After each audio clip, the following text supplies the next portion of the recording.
This is a really quick video for GCSE AQA Business Studies Unit 1, and it's just looking at the differences between unlimited and limited liability.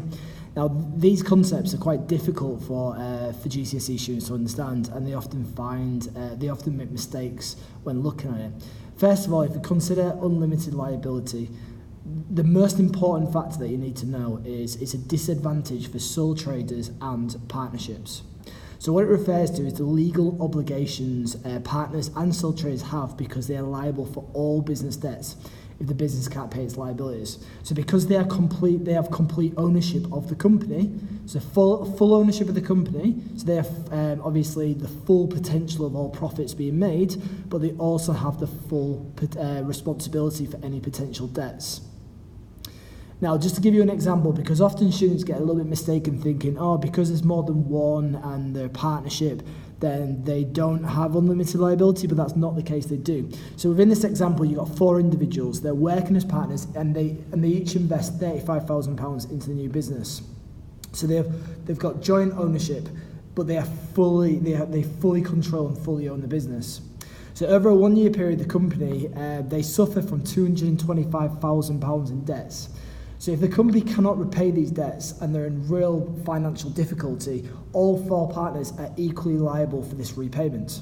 So this means that in addition to the initial investment of £35,000 that each partner made, all 4 owners would also be required to come up with the £56,250 to completely cope with all debts. Now, if they're not able to cope with these debts, then yes, they'll have to find other ways of helping to pay these debts. It might be selling off assets that belong to them. But they have full responsibility. So if they're a sole trader or a partner, full responsibility for all potential debts.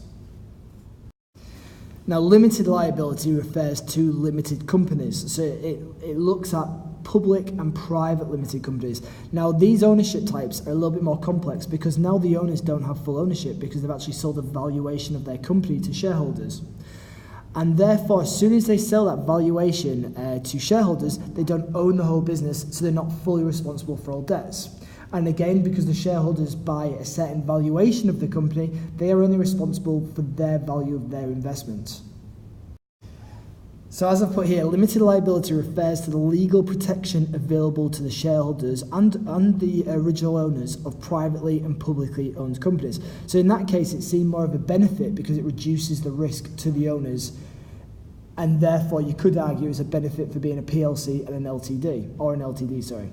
So in other words, the financial liability of each shareholder for the company's debts and obligations is limited to the value of his or her share value. So the company itself, as a legal entity, is liable for the rest.